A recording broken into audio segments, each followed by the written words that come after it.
अस्सलाम वालेकुम वरहमतुल्लाहि वबरकातुहू।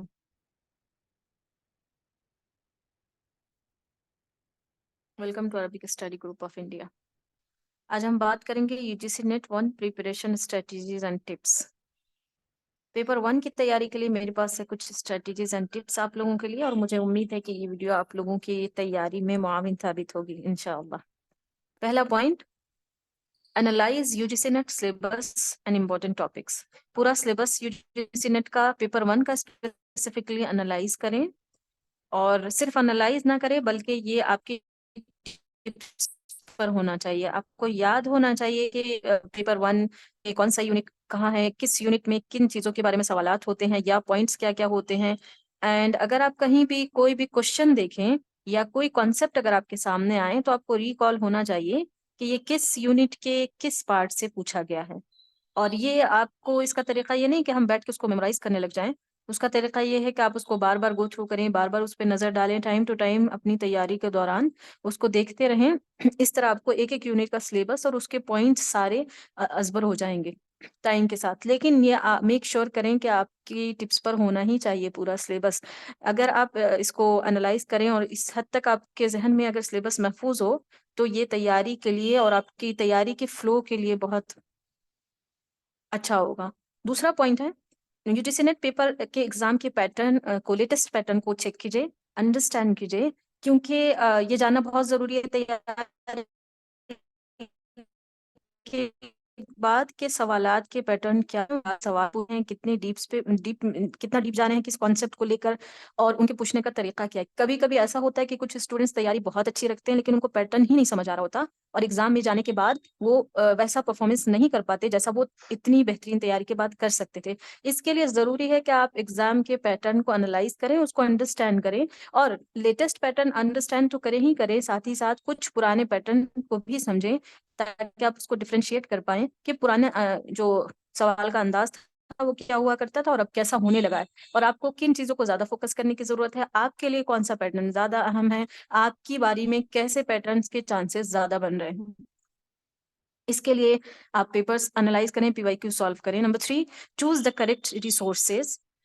आप तैयारी के लिए जिन रिसोर्स का इंतखाब करते हैं, जराए और वसाइल का, वो आपके लिए अप्रोप्रिएट होना बहुत जरूरी है। कहीं से भी कुछ भी नहीं पढ़ सकते, और किसी के रिकमेंडेशन को फॉलो नहीं कीजिए एज इट इज। पहले आप उसको देखिए कि वो आपके लिए अप्रोप्रिएट जा रहा है या नहीं। हर चीज हर किसी के लिए सुटेबल नहीं हो सकती।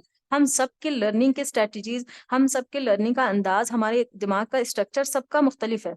तो जरूरी है कि आपके लिए जो अप्रोप्रिएट है आप उसका इंतखाब कीजिए। बहुत से जराए हैं, बहुत से सोर्सेज है, बुक्स भी है बहुत सारी। अगर कोई बुक आपको नहीं समझ आ रही तो छोड़िए, दूसरी बुक पर मूव कर जाएं, लेकिन उन किताबों को लीजिए जो आप की जिसमें अंडरस्टैंडिंग बने, जो आपको समझ आ रही हो। सिर्फ इसलिए किसी भी किताब या किसी भी टीचर या किसी भी प्लेटफॉर्म का इंतखाब ना करें कि आपके किसी दोस्त ने, किसी सीनियर ने, किसी अपने ने आपको रिकमेंड किया है।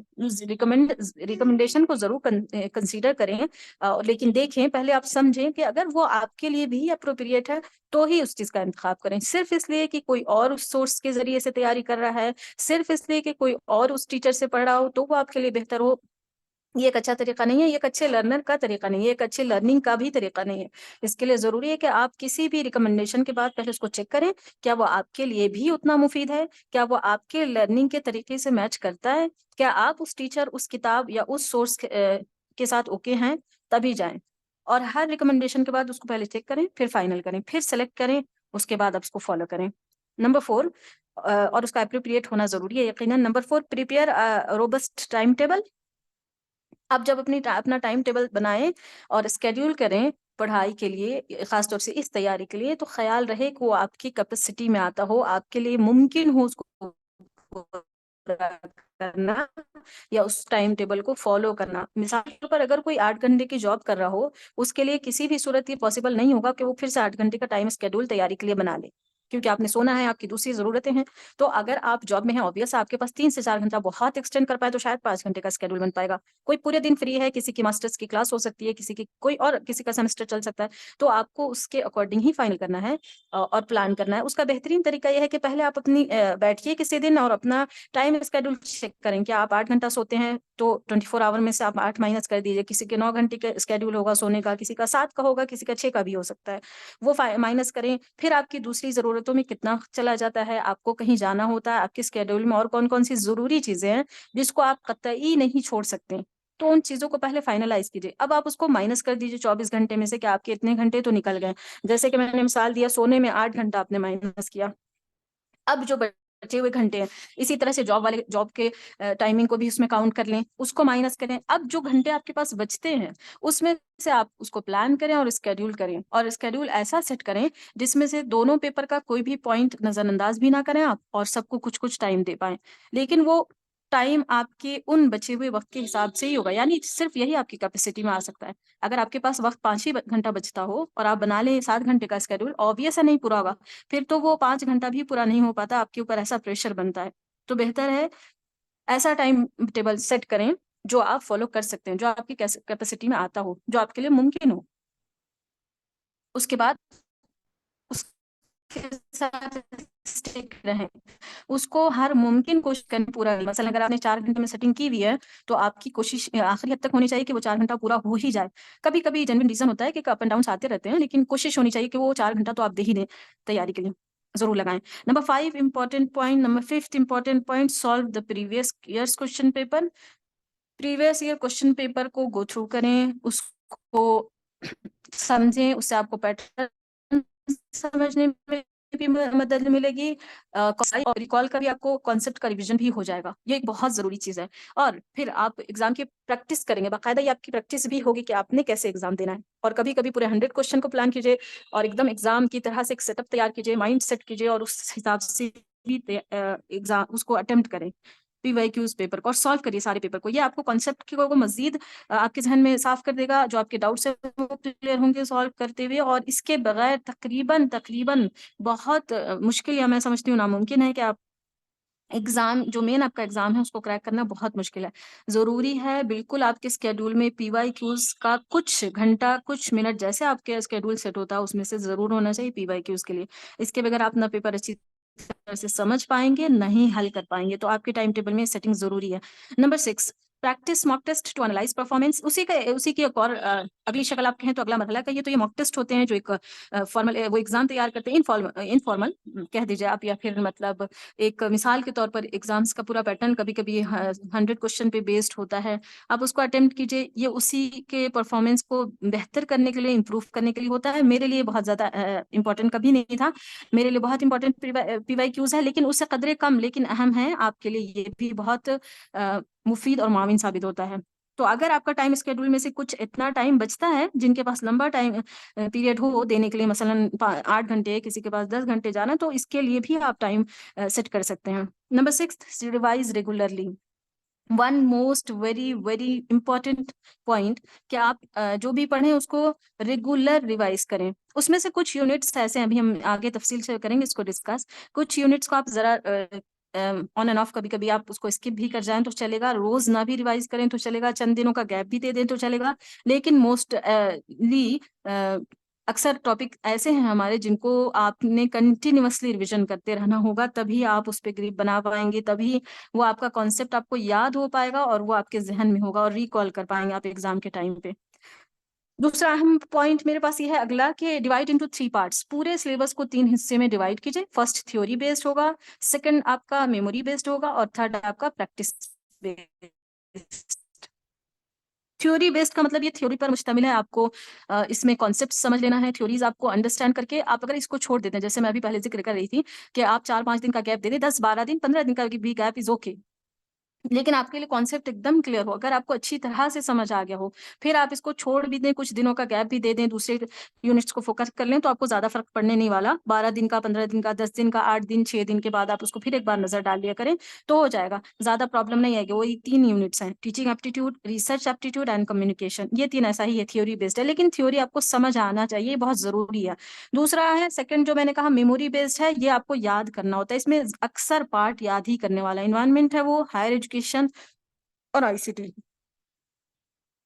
इसमें फैक्ट्स हैं ज़्यादातर, इसमें थ्योरी ऐसे कोई अंडरस्टैंड करने वाली बहुत कम चीज़ें हैं, ज़्यादातर याद करने वाली। मिसाल के तौर पर नालंदा यूनिवर्सिटी ले लीजिए आप, तो आपको इसमें ज़ाहिर-सी बात है नालंदा एक यूनिवर्सिटी है, वो कब बनी, उसको किसने बनाया, उसको कहाँ किस जगह पर बनाया गया, उसके साथ कौन से किस तरह के लोग वो कनेक्टेड थे, कौन से बड़े स्कॉलर्स ने वहां से वहां विजिट किया वगैरह वगैरह, ये सारे फैक्ट हैं जो आपको याद होने चाहिए। ये ऐसा पार्ट है, मैं समझती हूँ और मैंने तैयारी के दौरान महसूस किया है कि आप इसको ज्यादा दिन अगर छोड़ दें तो आप फिर से भूल जाते हैं सब कुछ, बिकॉज ये मेमोरी बेस्ड है। तो आपको इसको कंटिन्यूअसली रिविजन मोड पे रखना होता है। आप उसके हर दिन उस पूरी यूनिट का कोई एक पार्ट लीजिए, जरूरी नहीं है और हम कर भी नहीं सकते कि पूरी यूनिट आप रिवाइज कर लें। तो आप उसका कोई एक ना एक पार्ट, कोई एक जुज, कोई एक पॉइंट उसका जरूर रोजाना के रिविजन में होना चाहिए आपके। 5 मिनट दीजिए, 10 मिनट दीजिए, वो आपके टाइम के अकॉर्डिंग फिर से सेटिंग बनेगी इसकी भी। और ये तीनों यूनिट ऐसा ही है जिसको आपको कंटिन्यूअसली रिविजन करते रहना, इसको आप छोड़ नहीं सकते। फर्स्ट जो था हमारा डिवीजन में फर्स्ट पार्ट, उसको आप कुछ टाइम के लिए अगर छोड़ भी देते हैं, कुछ टाइम गैप देने के बाद रिवाइज करेंगे तो इट्स ओके। लेकिन ये जो सेकंड मेमोरी बेस्ड वाला पार्ट है, इसको आपने कंटिन्यूअसली रिवाइज करते रहना होगा। थर्ड जो मैंने कहा प्रैक्टिस बेस्ड है, इसमें डीआई आता है, maths and reasoning, logical reasoning, Indian logic और कंप्रीहेंशन। कंप्रीहेंशन अलग कीजिए, DI maths and reasoning importantly, logical reasoning और इंडियन लॉजिक भी इसमें आता है, क्योंकि उसके कॉन्सेप्ट्स ऐसे हैं, उसके टर्म्स ऐसे हैं जो हम लोगों के लिए, खासतौर से उर्दू बैकग्राउंड वालों के लिए बहुत प्रॉब्लम होती है, क्योंकि वह संस्कृत के टर्म्स है, मोस्टली संस्कृत के टर्म्स हैं। तो वो हमें याद ही नहीं होते, याद होते हैं तो फिर भूलते बहुत ज्यादा जल्दी, बिकॉज वो बहुत डिफरेंट है। तो इसको भी अगर आप रिविजन करते रहे, प्रैक्टिकल करके डीआई और मैथ्स और रीजनिंग तो कंटिन्यूअसली करने में आपका 100% श्योरिटी के साथ कुछ टाइम आप उसके लिए डेडिकेट करें, आधा घंटा आपके 25 मिनट्स 20 मिनट्स वट एवर आपकी जो भी टाइम सेटिंग बन पाती है उसको 100% करें। लॉजिकल रीजनिंग और इंडियन लॉजिक को आपको कंटिन्यूअस पढ़ते रहना पड़ेगा। कंप्रीहेंशन ये वेरी करता है person to person and individual to individual.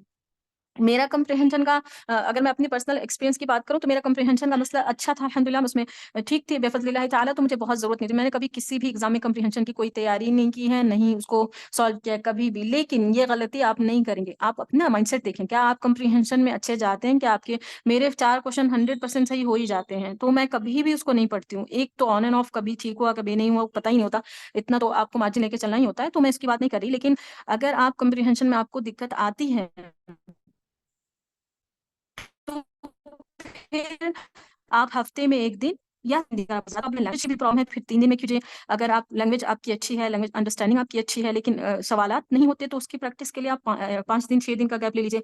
लेकिन कंटिन्यू आपके उसमें होना चाहिए टाइम टू टाइम, बिल्कुल से आप नहीं छोड़ सकते। हाँ, अगर कोई कंप्रीहेंशन में बहुत अच्छा जा रहा हो, उसको बिल्कुल जरूरत नहीं है पिछले एग्जाम्स के तजर्बे में और अपने पुराने तजुर्बों के अकॉर्डिंग, तो फिर छोड़ दीजिए, कम लीजिए, मतलब महीने में आप कर लीजिए, 15 दिन के गैप से कर लीजिए। लेकिन अगर आपको प्रैक्टिस की नीड है तो फिर आप उसको 4 दिन या 7 दिन के गैप से जरूर सॉल्व कीजिए। एक क्वेश्चन लीजिए, एक पैराग्राफ लीजिए, उसके 5 क्वेश्चन होते हैं, उसको सॉल्व कीजिए। ये अगर आप प्रीवियस को भी कर लेंगे क्वेश्चंस को तो हो जाएगा, गुड एंड इनफ। और जिन लोगों को लैंग्वेज में भी प्रॉब्लम आती है उनको तो कंटिन्यूअसली हर दिन कुछ टाइम देना पड़ेगा। अगर आपको अंडरस्टैंडिंग में दिक्कत आ रही है तो फिर वो आपकी लैंग्वेज की प्रॉब्लम है, कोशिश कीजिए उसको भी टाइम के साथ ठीक कर लें और लैंग्वेज आपकी अंडरस्टैंडिंग बनने लगे, ताकि आगे और भी दूसरी चीजों में आपको दिक्कतें नहीं आएंगी।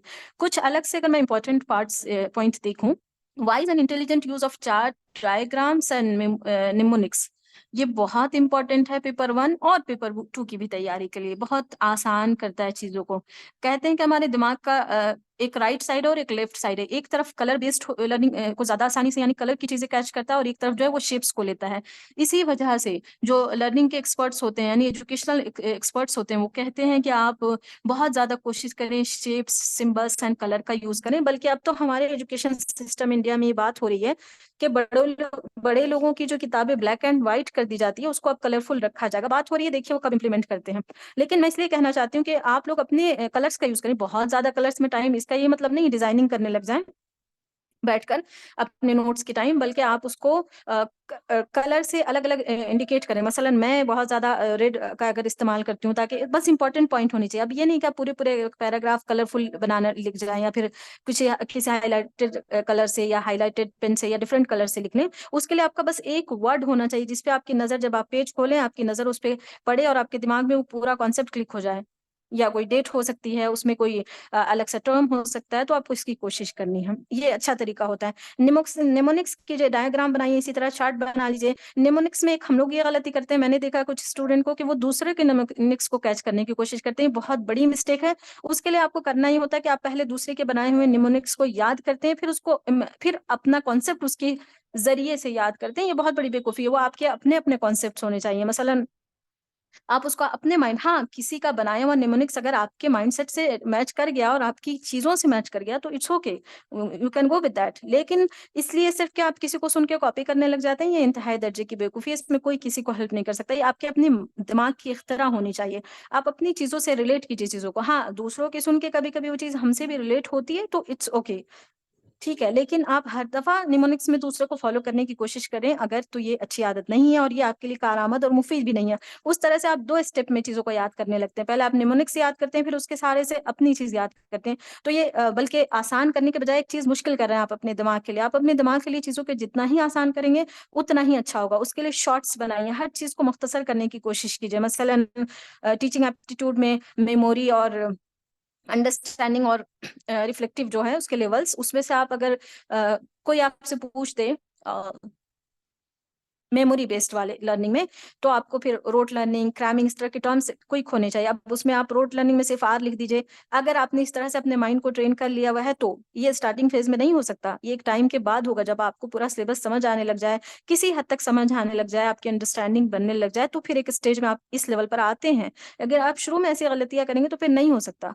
आपको पहले अंडरस्टैंड करना हो बेसिक चीज़ों को, उसके बाद ही आप इस लेवल पर जाएँगे। तो फिर आप उसको शॉर्ट करने लगिए, मुख्तसर कीजिए, चार्ट्स बना लीजिए, डायग्राम्स बनाइए, निमोनिक्स का इस्तेमाल कीजिए, लेकिन आपसे जुड़ी हुई, आपकी अपनी ज़िंदगी से जुड़ी हुई, आपके आस-पास की चीज़ों से जुड़ी हुई चीज़ों से रिलेट करके याद करेंगे इन कॉन्सेप्ट्स को, तो वो याद होगा और हमेशा याद रहेगा। याद कर लेना ज़्यादा दिक्कत की बात नहीं होती, याद रखना चीज़ों को मसला होता है। तो आप उसी याद रखने की कोशिश में हम इन चीज़ों का सहारा लेते हैं और उसके लिए ये चीज़ें हेल्पफुल होती भी हैं। दूसरा टाइम मैनेजमेंट इस तरह की हमने पहले अभी बात की है कि आपके हिसाब से होना चाहिए, जो आपके लिए एप्रोप्रिएट हो, जो आपके लिए सूटेबल हो, जो आपकी कैपेसिटी में आता हो, जिसको आप कर सकते हो, ऐसा ही टाइम टेबल होना चाहिए। इसके अलावा गलती नहीं कीजिए, उसको आप 3-4 दिन में बनाइए। ये नहीं कि आप आज कलम और डायरी लेके बैठेंगे, एक पेज निकालेंगे और अपना टाइम शेड्यूल बना लेंगे। कभी-कभी टाइम से सेटिंग बनाने में हमें ज़रा टाइम लग जाता है, लेकिन कोई बात नहीं, आप लगा लीजिए शुरू में ही। लेकिन बाद में ऐसा टाइम सेटिंग ऐसी कर लीजिए कि उसको फॉलो कर पाएँ आप 3-4 मंथ्स के लिए। और बीच-बीच में कभी-कभी ज़रूरत पड़ेगी आपको उसको तब्दील करने की भी, कभी आप उसमें एक ही रूटीन में जाकर भी थक चुके होते हैं, तो थोड़ा-सा चेंजेस कर लें तो अच्छा होता है। ये मेरा अपना तजुर्बा भी है और मुफ़ीद भी होता है। तो अगर आप कर लें तो ठीक है, लेकिन फ़ौरी तौर पर नहीं। मैं कभी-कभी टाइम बनाने में ज़्यादा एक सिटिंग में मेरी नहीं हो पाती। मैं बैठती हूँ 10-15 मिनट, मुझे लगता है मैं नहीं सेट कर पा रही हूँ अगर अपना टाइम शेड्यूल, तो मैं उसको अगले दिन के लिए डिले कर देती हूँ। लेकिन मेरी पढ़ाई नहीं रुकती और नहीं रुकनी भी नहीं चाहिए, आपकी भी नहीं रुकनी चाहिए। तो आप फ़ौरी नहीं है कि आज अगर आपने आज सुन लिया तो आप आज ही एक रूटीन सेट कर लेंगे। हो सकता है आपको इसमें 1-2 दिन का टाइम लग जाए, आप चीज़ों को आगे-पीछे कर रहे हों, आप उसको रिड्यूस करने की कोशिश कर रहे हो, अपनी दूसरी मसरूफ़ियत है, तो इसमें लग जाएगा। आप शुरू में लगा दीजिए, कोई मसला नहीं है, लेकिन उसके बाद ऐसा टाइम सेट कीजिए कि आप उसको फ़ॉलो कर पाएँ अगले कुछ महीनों के लिए, यानी एग्ज़ाम तक के लिए, अपनी मंज़िल और अपने हदफ को पाने के लिए इंशाअल्लाह। उसके बाद है stay motivated and consistent. Consist रहना तो बहुत इम्पोर्टेंट है आपके लिए। आप उसमें 2 दिन पढ़ के 4 दिन का गैप ले लें, 4 दिन पढ़ के 1 दिन का गैप ले लें। इस फॉर्मेट पे आप कोई भी कॉम्पिटिशन आप इंडिया में तो नहीं कर सकते क्रैक। तो अगर कॉम्पिटिशन के साथ आपको चलना है और क्रैक करना है और कम्पीट करना है औरों को, और इतनी बड़ी तादाद को 9 लाख और 8 लाख के आस-पास, तो फिर तो ये गैप और ये जो आपके बीच-बीच में ऑफ मोड पर जाने की हैबिट अगर है तो उसको छोड़ दीजिए। बिल्कुल कंसिस्टेंट रहना पड़ेगा आपको इसके साथ, तभी होगा। आप कम-ज़्यादा कर सकते हैं, टाइम के साथ कभी-कभी अप एंड डाउन्स आती हैं ज़िंदगी में, मसले हो जाते हैं, कुछ भी हो सकता है। तो कम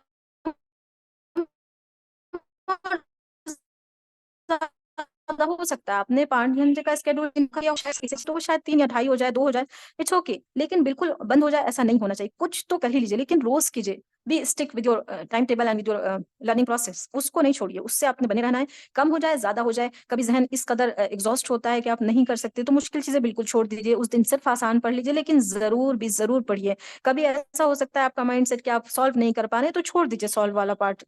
उसको कुछ किसी आसान की तरफ स्विच कर लीजिए, लेकिन कीजिए ज़रूर। मुश्किल लगे तो छोड़िए नहीं, उसको स्विच कर दीजिए दूसरी चीज़ की तरफ, लेकिन ज़रूर कीजिए। हो सकता है आपने सेट किया था कि आप आज लॉजिकल रीज़निंग ज़्यादा पढ़ेंगे या इंडियन लॉजिक हुई को पढ़ेंगे पूरा, लेकिन आपका दिमाग इस तरह से एग्ज़ॉस्ट हुआ है किसी दूसरी वजह से कि आप नहीं कर पा रहे हैं, इट्स ओके, छोड़ दीजिए। तो फिर आप टीचिंग पढ़ लीजिए। Teaching aptitude is the easiest unit, या फिर communication is one of the easiest unit, वो कर लीजिए। कुछ भी आसान सा कर लीजिए या उसके क्वेश्चन्स देख लीजिए। लेकिन आप अपने माइंडसेट को भी अंडरस्टैंड करना ज़रूरी है। हम उसको ओवर लोड नहीं कर सकते। आप नहीं कर सकते और फिर ज़बरदस्ती जब करते हैं तो फिर चीज़ों को छोड़ते हैं। हम इसका कंडीशन में और छोड़ते ही चले जाते हैं। इससे बेहतर है कि हम उसके ऑल्टरनेट्स देखें, उससे आसान की तरफ जाएँ। हमारा दिमाग भी वो एक इंसानी मशीन की तरह है, उसमें आपको चेंजेस होते रहते हैं, हमें उसका भी ख्याल रखना, उसको कंसीडर करना बहुत ज़रूरी होता है। एक ही मोड पे हम रोज़ नहीं चल सकते। उन तब्दीलियों का ख्याल रखें, अंडरस्टैंड करें। इसके लिए ज़रूरी होता है कि हम खुद अपनी ज़ात को, अपनी सोच को, अपने अफ़कार को, अपने अंदाज़ को, अपनी तब्दीलियों को समझना शुरू कर दें। तो फिर आपकी तैयारी में ये चीज़ें काफ़ी मुआविन साबित होती है। मोटिवेटेड होने की जो बात है, इनर मोटिवेशन का सहारा लीजिए, आउटर मोटिवेशन बहुत टेम्परेरी होता है। आपको 2 घंटे, 4 घंटे, 2 दिन, 4 दिन या 2 हफ्ते या 4 हफ्ते तक मोटिवेट कर सकती हैं बाहर की चीज़ें। और अगर आप वो मोटिवेशन अंदर फाइंड कर लेंगे, जो कि यकीनन मौजूद है, तो फिर आपको बाहर के सहारे नहीं लेने पड़ते। और ये बहुत ही अच्छी चीज़ होती है कि आप दूसरों के सहारे की तलाश में नहीं रहते और वो वैसे भी वो टेम्परेरी या वक़्ती होता है। वो कुछ टाइम के बाद उसने ख़त्म हो ही जाना है। और वो आउटर मोटिवेशन का हाल ये होता है कि हम एकदम से बहुत हाइक पे चला जाता है हमारा मोटिवेशन और कुछ टाइम के बाद बिल्कुल ज़ीरो, फिर वहीं पुरानी रफ्तार वाली बात हो जाती है। तो बेहतर है कि आप इनर मोटिवेशन का साथ लें। टाइम के साथ आपको आउटर मोटिवेशन की भी ज़रूरत पड़ेगी, लेकिन वो सेकेंडरी होना चाहिए। आपके लिए आपका इनर मोटिवेशन, आप क्यों करना चाहते हैं, आपने हदफ क्यों तय किया है, आपके लिए इसका हुसूल क्यों ज़रूरी है, ये आप खुद अपने अंदर सोचें। आपके अंदर ये फ़िक्र आई क्यों है, क्यों ज़रूरी है, इसको पहले प्लान कर लीजिए, तो फिर आपको आउटर मोटिवेशन की ज़रूरत ही नहीं पड़ेगी। पड़ेगी तो बहुत कम पड़ेगी और आपके लिए सहारे की तरह नहीं, वो आपका इनर मोटिवेशन काफ़ी हो जाएगा आपके लिए। तो उसको कीजिए सेट और टाइम के साथ स्किप रहिए। बाकी एएसडीआई की नेक ख्वाहिशात आपके साथ हैं, उसके असातिज़ा और टीम मेंबरान की दुआएँ आप लोगों के साथ हैं। मेरी दुआ है कि आप लोग अपने हदफ में कामयाब हो। अल्लाह आप लोगों के लिए इस मंज़िल को आसान करे। आमीन। वस्सलामु अलैकुम व रहमतुल्लाहि व बरकातुहू।